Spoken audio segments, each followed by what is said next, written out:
नमस्कार दोस्तों, आयुर्वेदिक एस्ट्रो के इस चैनल में आपका हार्दिक स्वागत है। सर्वप्रथम गणपति वंदना। ओम गंग गणपतयाय नमः। ओम गंग गणपतयाय नमः। ओम गंग गणपतयाय नमः। ओम सिद्धि विनायक नमो नमः। ओम गंग गणपतयाय नमः। मित्रों, आज मैं जो है मिथुन लगन की कुंडली के ऊपर विवेचना करने जा रहा हूँ। मिथुन लगन की कुंडली में जब प्रथम भाव में 3 नंबर लिखा होता है तो इसको मिथुन लगन कहते हैं।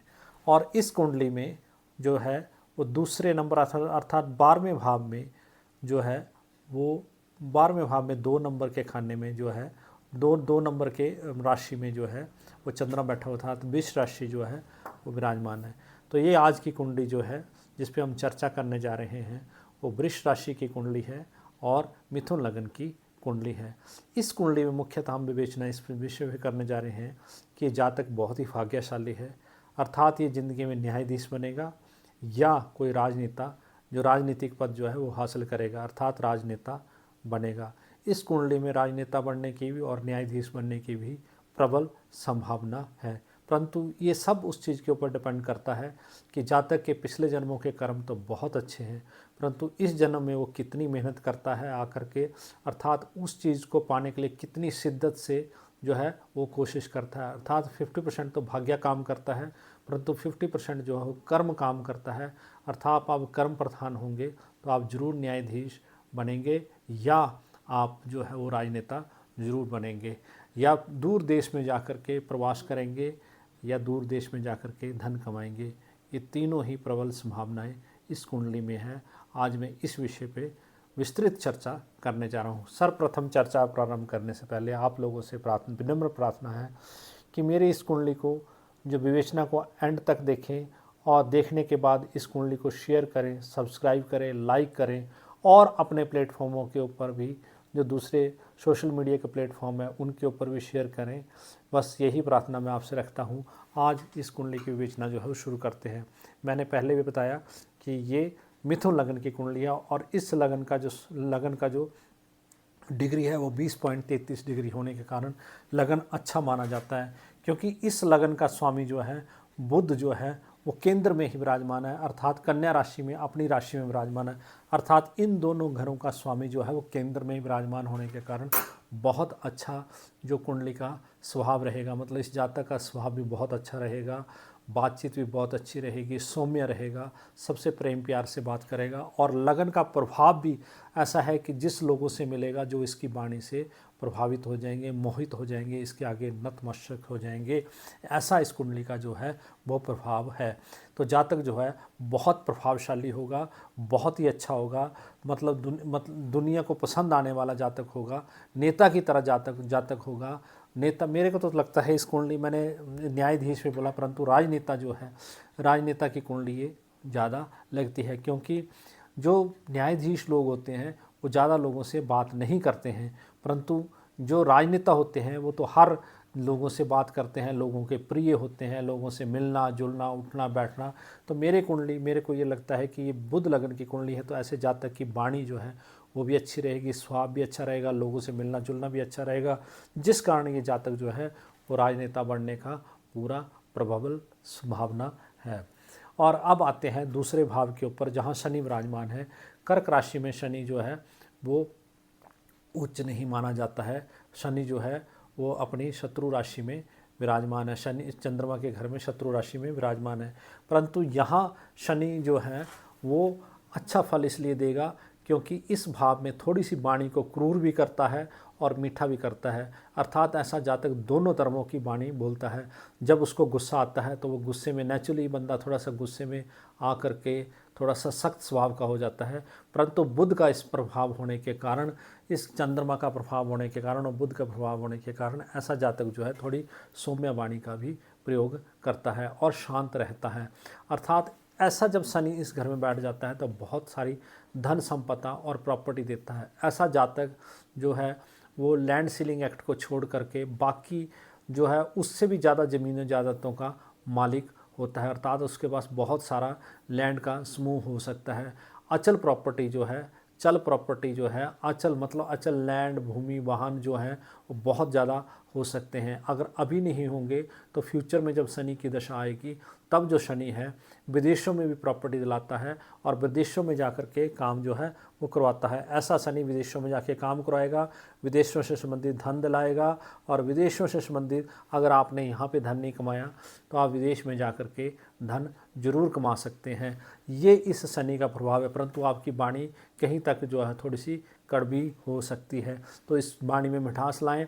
आगे आपको शनि की दशा लगेगी, जो शनि की दशा लगेगी उसमें अगर आपने कड़वी वाणी का प्रयोग किया या अपनी वाणी से किसी को कष्ट दिया तो आपकी लाइफ भी कष्टमय हो सकती है। इसलिए वाणी के ऊपर जो है बिल्कुल ध्यान रखें। अगर आपकी वाणी अच्छी रहेगी तो आपकी लाइफ भी बहुत अच्छी रहेगी। अब आते हैं इस भाव के ऊपर, तृतीय भाव के ऊपर, जो पराक्रम का होता है, बड़े अपने छोटे भाई बहनों का भाव होता है।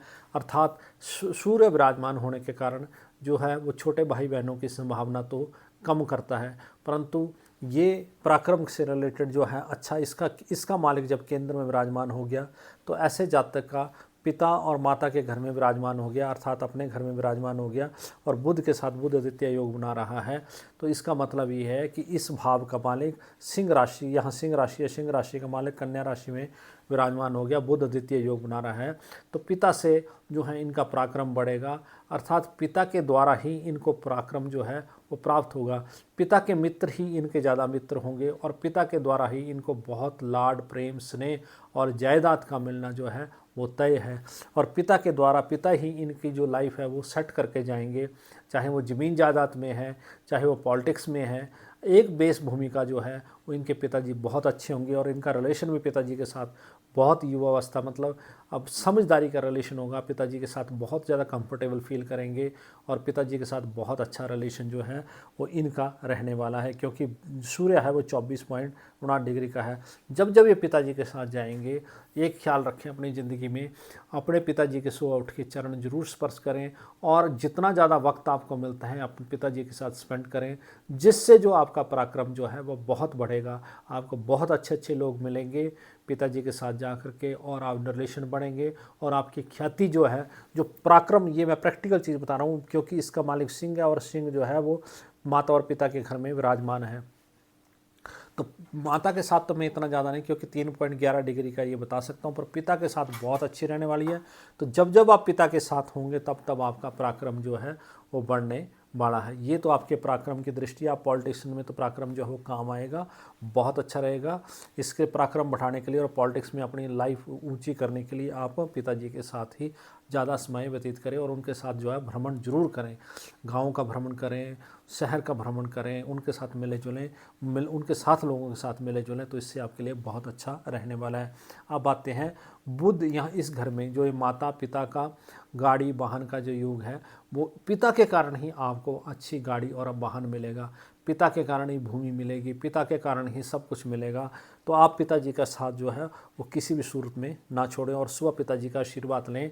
सुबह सूर्य को सूर्यांजलि जरूर अर्पण करें। जैसे सूर्य निकलता है 7 बजे 7:30 बजे जब सूर्य निकलता है तो सूर्य को अर्घ जरूर दें, जिससे आपका सूर्य जो है और उच्च होगा और आपको जो है बहुत लाभ सूर्य जो है प्रदान करने वाला है। परंतु सूर्य निकलते ही आप अर्घ दें और आदित्य हृदय स्तोत्र का आप पाठ करेंगे तो सूर्य और भी उच्च हो जाएगा, जो आपको पॉलिटिक्स में जो है वो काम आ सकता है। गाड़ी वाहन जो सुंदर, वो ये जो सूर्य है ये आपको प्रदान करेगा। और बुध इसके साथ बैठा है, बुध भी अच्छा है।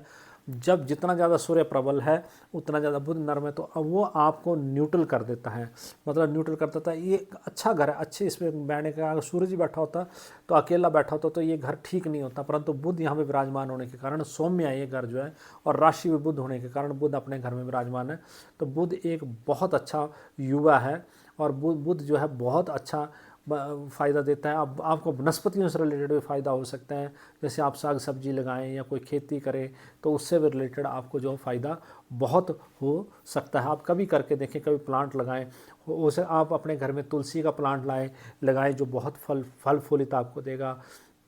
आप अपने घर में मनी प्लांट लगाएं, मनी प्लांट लगाने से भी आपको बहुत फ़ायदा होगा। ये छोटे छोटे उपाय जो हैं वो करके देखें। और इस वीडियो के अंत में मैं आपको एक मास्टर की भी देने वाला हूं, जो इसके कुंडली के अंत में जो है मैं आपको बताऊंगा। तो आप मनी प्लांट अपने घर में ज़रूर लगाएं, एक बार मैंने फिर बता रहा हूँ, और तुलसी का प्लांट ज़रूर लगाएं, तो इससे आपको बहुत फ़ायदा होने वाला है। अब आते हैं हम पंचम भाव में, जो हमारी सूक्ष्म बुद्धि का, जो आपने विद्या ग्रहण की उससे रिलेटेड आता है। तो पहले हम चलते हैं मंगल। जो मंगल जो है वो तुला राशि में विराजमान है, जो स्वयं जो मित्र की राशि मतलब सम राशि है इसकी। तो मंगल यहाँ जा कर के थोड़ा सा वो है, मंगल इस घर में विराजमान होने से तो शिक्षा तो मंगल अच्छी देता है। शुक्र भी है, शुक्र अपने घर में तुला राशि में विराजमान है, 25 डिग्री का है, बड़ा अच्छा है, परंतु उसकी डिग्री जो है वो थोड़ी डाउन है। तो इस डिग्री को अच्छा करने के लिए आप फ्रेश फ्लावरों का अपने घर में जितना ज़्यादा यूज़ कर सकते हैं उतना करें। इत्र का प्रयोग करें, बेडरूम को बिल्कुल अति सुंदर रखें, बेडरूम में सफ़ेद चादर का ग्रहण करें, अपने अंडरवेयर हो सकता है सफ़ेद पहने, और अपनी बनैने सफ़ेद पहने, और परंतु फटी हुई ना पहने, और सुंदर से सुंदर कपड़े पहने, कभी भी कोई फटा हुआ कपड़ा ना पहने, अच्छा परफ्यूम लगाएं तो शुक्र बहुत उच्च हो सकता है। और जो मैं कुंडली में कह रहा था, यही शुक्र आपको जो है वो राजयोग जो है वो देता है, या न्यायाधीश बनाने का योग भी देता है, क्योंकि ये बुद्धि जो है वो शुक्र जो आपको अच्छी बुद्धि देगा, इसके शुक्र के कारण जो है आपकी ज़िंदगी में बहुत फलित हो सकता है। साथ में इसमें राहु बैठा हुआ है और मंगल जो बैठा हुआ है। राहु जो है कभी कभी आपको जो है वो आपके पत्नी को जो मतलब जो आपकी औलाद होगी उसको औलाद उत्पन्न करने में कोई तकलीफ़ हुई होगी, तो मंगल थोड़ा थोड़ा शल्य चिकित्सा भी करवाता है। परंतु बुद्धि जो है वो राहु अच्छा देता है, परंतु राहु कभी कभी बुद्धि को भ्रमित भी करता है, तो राहु से थोड़ा बचना है और शुक्र की चीज़ों का आपको उपयोग करना है। इस घर में गुरु, ये गुरु का ही घर है, और शुक्र अपने घर में तुला राशि में उच्च का विराजमान होकर के बैठा है, तो इनकी चीज़ों का आप ज़्यादा उपयोग करें तो आपकी लाइफ में अच्छा रहेगा। और बेडरूम को तो आप बिल्कुल महकता हुआ रखें, स्वच्छ रखें, कोई गंदगी न डालें, और बेडरूम में आपके शीशा नहीं होना चाहिए, ये ज़्यादा ख्याल रखें। अगर है भी तो उसके ऊपर कोई कवर लगा करके ज़रूर रखें, क्योंकि शुक्र जो है वो प्लेजर का कारक है, और उससे जो नेगेटिव शीशा लगा होगा तो उससे थोड़ी सी नेगेटिव एनर्जी जो है वो जनरेट होती है।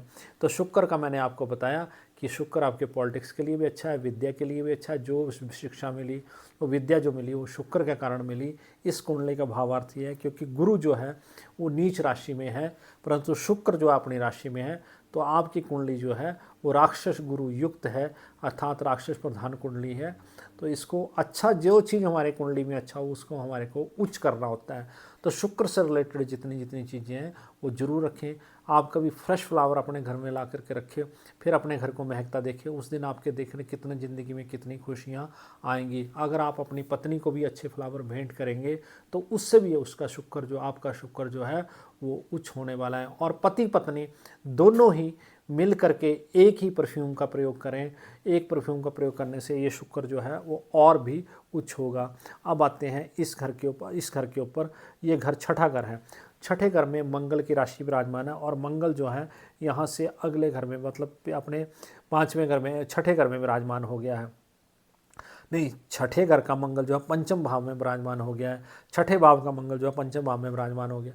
तो मंगल है तो आपको कोई थोड़ी बहुत फोड़ी फुंसियाँ रहेंगी, परंतु कोई बीमारी नहीं होगी, आपके शत्रु ज़्यादा नहीं होंगे।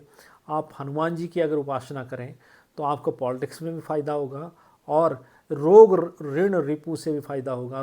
ऋण तो आपका होगा ही नहीं, अगर होगा तो उसको मंगल ख़त्म कर देगा, परंतु शत्रु भी ये खड़े नहीं होने देगा।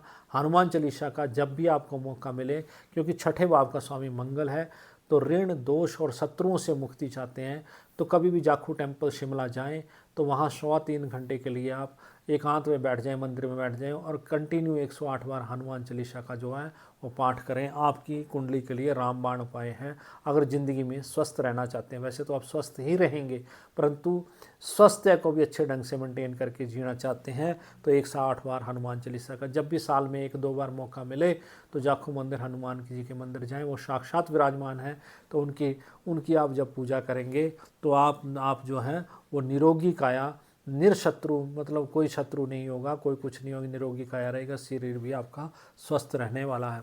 अब आते हैं आपके इस जो है सप्तम भाव के में ऊपर। सप्तम भाव पत्नी का होता है, पार्टनरशिप का होता है। तो इस भाव का जो स्वामी है वो इसमें 12वें भाव में जाकर के नीच का होकर विराजमान हो गया है। तो पत्नी संबंधी थोड़ी सी आपको कोई छोटी मोटी दिक्कत रह सकती है। कई बार ऐसा होता है कि थोड़ा सा विचारों में अंडरस्टैंडिंग के बीच में थोड़ी सी प्रॉब्लम रह सकती है, परंतु पत्नी अच्छी रहेगी, क्योंकि चंद्रमा के साथ जो है वो विराजमान हो गया है गुरु, और इस घर में नहीं, वो 12वें घर में विराजमान हो गया। तो पत्नी संबंधी आप जितना खर्चा करेंगे, क्योंकि इस भाव का मालिक यहाँ पे बैठा है, तो पत्नी के साथ संबंध जो है वो अच्छे रहेंगे। पत्नी को जब जब आप समय मिले, जब जब मौके आते हैं, त्योहारों के मौके आते हैं, तो अच्छे से सुंदर उनको वस्त्र दें, व उनको गहने प्रदान करें, जिससे पत्नी का मूड जो है वो बहुत अच्छा रहेगा। आप कभी करके देख लें तो ये इससे बहुत अच्छा प्रभाव रहने वाला है। अदरवाइज थोड़ा सा समन्वय में कमी जो है वो रह सकती है, क्योंकि इस भाव का मालिक जो है, आपको पार्टनरशिप किसी के साथ नहीं करनी है, चाहे पत्नी के साथ हो, चाहे बेटे के साथ हो, चाहे किसी के साथ भी आपको पार्टनरशिप नहीं करनी है, क्योंकि पार्टनरशिप का स्वामी भी जो है वो नीच होकर के विराजमान हो गया है। अब आते हैं 10वें भाव न, इसमें अष्टम भाव में। अष्टम भाव और 9वें भाव का जो मालिक है वो शनि है, और शनि जो है वो यहाँ पे आय भाव में विराजमान हो गया है, और जो नीच का होके मतलब अति शत्रु घर में विराजमान हुआ है। तो इसका मतलब ये है कि आपको कोई ज़्यादा जो है वो मृत्यु संबंधी जो है वो कष्ट नहीं होगा, कष्ट नहीं होने वाला है, परंतु मृत्यु संबंधी भी कष्ट नहीं होने वाला, और मृत्यु के समय आपको कोई बीमारी भी नहीं होगी। छोटी मोटी कोई बीमारी हो सकती है, परंतु इतनी कोई बीमारी होने वाली नहीं है। तो जो आप कमाओगे, शनि इस भाव में विराजमान हो गया, इस भाव में विराजमान आपको विशालता देगा, आय आपकी बहुत ज़्यादा करेगा। परंतु मैंने एक चीज़ और बताई कि दूर देश में आय जो करेगा, भाग्य का मालिक भी यही है। भाग्य का मालिक भी जब आय स्थान में विराजमान हो जाता है, तो आपका भाग्य भी आपको आय जो है प्रदान करेगा। तो इसलिए मैं कहा कि पिता का आशीर्वाद जिसके ऊपर होगा, उसका भाग्य जो है ऑटोमेटिकली ही चमकृत हो जाता है। अब आते हैं 12वें भाग का मालिक कर्म स्थान। कर्म स्थान आपका इतना ज़्यादा उच्च नहीं है, कि कर्म स्थान का मालिक पत्नी स्थान का और कर्म स्थान का मालिक जो है वो मोक्ष के खाने में जाकर के चंद्रमा के साथ विराजमान हो गया है। तो चंद्रमा के साथ नीच राशि में विराजमान होने के कारण गुरु जो है वो आपका इतना उच्च का नहीं है, परंतु अगर आप अपनी ज़िंदगी में बहुत ज़्यादा मांस मदिरा का प्रयोग ना करें, तो ये गुरु आपको अच्छे फल दे सकता है। वैसे तो आप जातक जो हैं वो पूजा पाठ करने वाले धर्मी स्वभाव के हैं, जितना ज़्यादा आप पूजा पाठ करेंगे, धर्म कर्म करेंगे, उतना ज़्यादा एक गुरु जो है वो अच्छा होगा। दान पुण्य जरूर करना है, परंतु दान पुण्य आपने पीली वस्तु का भी करना है। तो जब पीली वस्तु का आप दान करेंगे, पीली चीज़ों का आप दान करेंगे, और मंगल से रिलेटेड यहाँ पे दान करेंगे, पीली और लाल वस्तु का दान करेंगे, तो आपके लिए ये जो है वो बहुत अच्छा फल प्रदान करने वाला है। केतु आपके भाग्य मतलब लाभ भाव में बैठा है। केतु जो है वो लाभ अच्छा देता है, अचानक लाभ देता है ज़िंदगी में, आपको पता ही नहीं लगेगा कि केतु मेरे को कब लाभ दे गया। परंतु आज की जो मास्टर की है वो ये है कि आप जैसे जैसे आपको जब समय लगे, तो हनुमान जी के मंदिर में और माता जी के मंदिर में आप लाल त्रिकोणीय झंडा जो है जरूर चढ़ाएं। जब भी आप चिंतपूर्णी जाएं, जब भी आप ज्वालामुखी आएँ, जब भी आप नैना देवी जाएं, आप ऊना में रहते हैं, आप नैना देवी जाएं, तो आप इस कुंडली के माध्यम से आपको ये चीज़ मैं कहना चाहता हूँ कि केतु जो है मंगल की राशि में विराजमान है।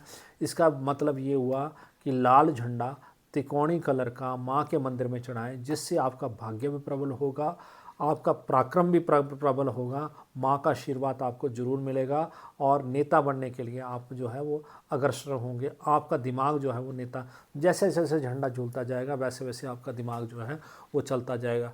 परंतु गुरु और चंद्रमा यहाँ पे विराजमान है। चंद्रमा बहुत अच्छे अपने राशि में विराजमान है, वृष राशि में उच्च होकर विराजमान है। तो चंद्रमा जो है वो आपको विदेश जरूर लेके जाएगा। मैं विदेश जाने का टाइम भी आपको बता देता हूँ कि विदेश आप कब जाओगे। गुरु में जब चंद्रमा का अंतर आएगा तो आप विदेश अवश्य जाओगे, चाहे भ्रमण के लिए जाए, चाहे काम के लिए जाएं, परंतु विदेश गमन जो है वो आपका जरूर लिखा है। परंतु शनि से ये प्रभाव जो है ये मुझे दिखता है कि आपको विदेशों से जो है वो जरूर आय प्राप्त होगी। हो सकता है कि आप अपनी लाइफ के उत्तरार्ध में जाएं, आपके बच्चे चले जाएं, और उसके बाद आप भी जो है विदेश जाएं। इस कारण से भी विदेश जाने का मौका लग सकता है कि अभी आप ना जाएं, परंतु आपके जब बच्चे बड़े हो जाएं तो विदेश में सेटल हो जाएं, और आप उनके साथ जो है विदेश भ्रमण करें, ताकि शुक्र की दशा वो बहुत लग्जरी लाइफ होगी आपकी लाइफ की। जब अभी तक बृहस्पति की आपको दशा लगी है, उसके बाद आपको शुक्र की दशा लगे, बृहस्पति की दशा के बाद आपको शनि की दशा लगेगी, शनि की दशा के बाद आपको बुध की दशा आएगी, फिर केतु की आएगी, फिर आपको शुक्र की दशा आएगी, तब ये दशा भी, परंतु दशा के महादशा के बीच में अंतरदशा भी जो आती है, तो उस दशा का फल लेने के लिए मैंने जो आप शुक्र के उपाय बताएं, शुक्र का आपने दान नहीं करना है, कभी आपने परफ्यूम दान नहीं करना है, कभी आपने जो है वस्त्र दान नहीं करने हैं, आपने कभी जो है वो सफ़ेद चावल दान नहीं करने हैं, आपको मैंने बताया पीली चीज़ें दान करनी है, और मंगल से संबंधित जो है लाल रंग के जो चीज़ें दान करनी है, और झंडा जो है वो चढ़ाना है।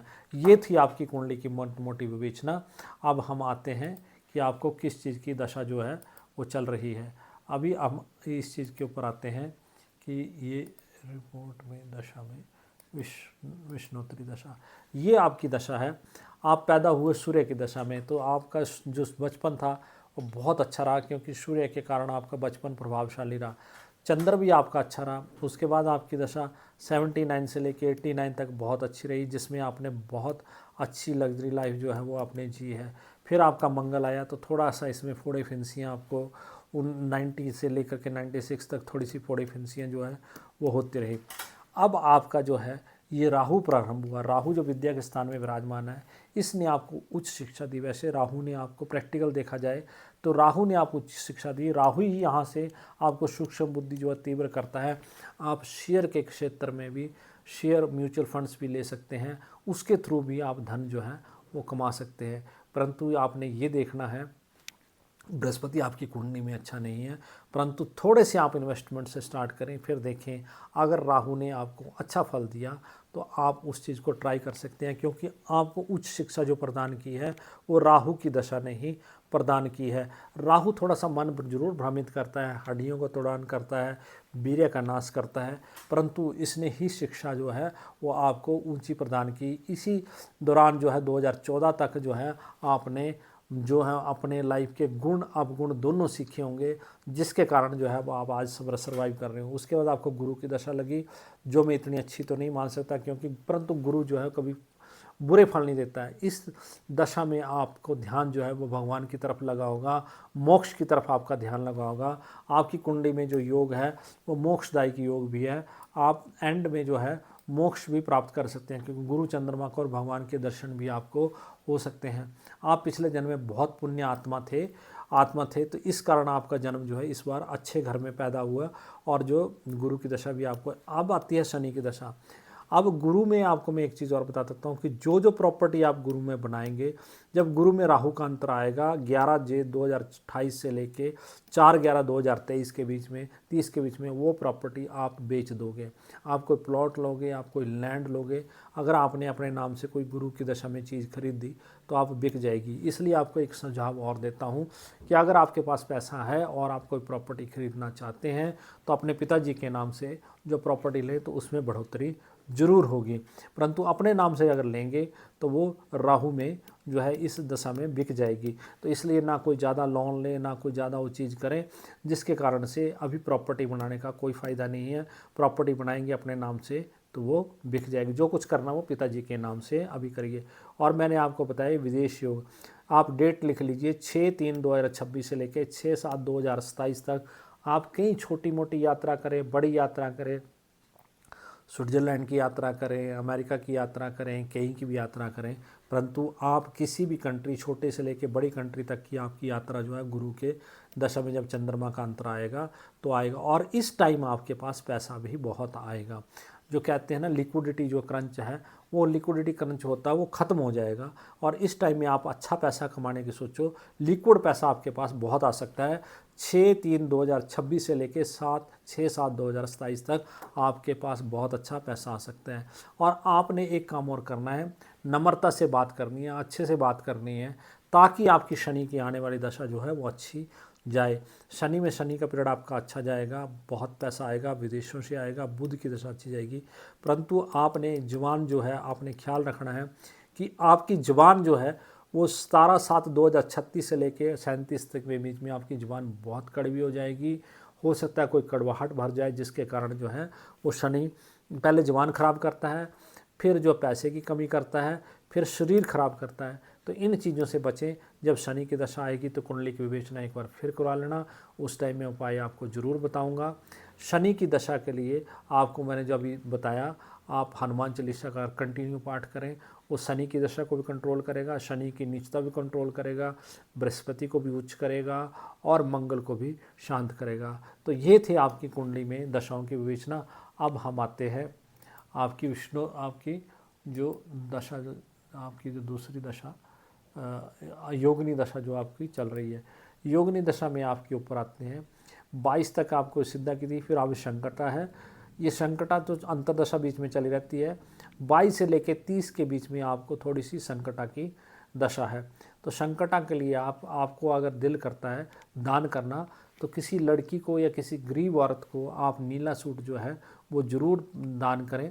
मैंने यहाँ कपड़ा दान करने के लिए मना किया था, परंतु ये संकटा की दशा, नीला सूट मैंने आपको बोला, नया सूट सिलवा करके, पुराना कपड़ा दान नहीं करना है, नया सूट सिलवा करके किसी छोटी लड़की को, स्कूल की लड़कियों को नीला सूट जो है, सबसे बढ़िया वस्त्र, स्कूल की लड़की को आप वर्दी जो है वो प्रदान करें। तो इस संकटा की दशा जो है वो आपकी जो अच्छी जा सकती है। आगे आने वाले टाइम में मंगला की दशा है, तो मंगला की दशा जो है फिर वो आपको 2 साल 3 साल की जो है वो अच्छी रहने वाली है। परंतु इस संकट का निवारण जरूर करें।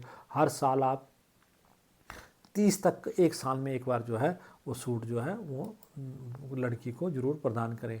अब आते हैं आपकी दशा के ऊपर, जो ये चंद्रमा की होरा में है। तो चंद्रमा की होरा में शुक्र की दशा है, गुरु की दशा। गुरु की दशा भी आपकी अच्छी जाएगी, इतनी खराब कोई नहीं जाएगी। बुध की दशा जो आएगी आपको, गुरु की दशा के बाद पहले शनि की दशा आएगी। शनि की दशा में आपको थोड़ा सा संभल के चलना है, परंतु आपने अच्छा व्यवहार किया, अच्छी वार्ता की, वाणी खराब नहीं की। सबसे इम्पॉर्टेंट चीज़ है वाणी। और गरीब लोगों को नहीं सताना है, और गरीब लोगों को नमकीन जो है ज़रूर बांटना है, लेबर क्लास को नमकीन बांटना है, जिससे आपकी जो है आय बढ़ेगी। एक गुरु मंत्र आपको और देता हूँ कि शनि में आप गरीब लोगों को अगर नमकीन खिलाएंगे, मज़दूरों को जितना ज़्यादा नमकीन खिलाएंगे, तो इस भाव में शनि आपकी वाणी को भी ठीक करेगा और आपकी आय को भी बढ़ाएगा। अर्थात दूसरे भाव में जब भी शनि होता है तो शनि बहुत ज़्यादा धन देता है। उच्च का हो तो बहुत ज़्यादा धन देता है, बहुत ज़्यादा विशालता देता है, प्रॉपर्टी में बहुत ज़्यादा विशालता देता है। परंतु अगर नीच राशि में भी हो तो आप जो गरीब लोग हैं उनको दान पुण्य करें और उनको नमकीन का सेवन कराएं, नमकीन मिठाई खिलाएं, मिष्ठान खिलाएं और उनसे अच्छे बात करें, तो ये जो है ये खाना बहुत उच्च हो जाता है, दूसरा भाव, और अच्छा फल जो है वो प्रदान करता है। तो यही थी इस कुंडली की विवेचना। आपको मैंने मास्टर की भी इसमें दे दी। अभी यही विवेचना थी। अगर इस जातक को कभी दोबारा कुछ पूछना हो तो मुझसे जो है दोबारा संपर्क कर सकते हैं। इसी जो कुंडली की आज इस वार्ता को यहीं प्रणाम देते हो। आपसे एक बार रिक्वेस्ट करता हूँ कि इस चैनल को ज़रूर सब्सक्राइब करें, शेयर करें, लाइक करें, ताकि ज़्यादा से ज़्यादा लोगों को जो है इस चीज़ का फ़ायदा हो सके। धन्यवाद। जय माता दी।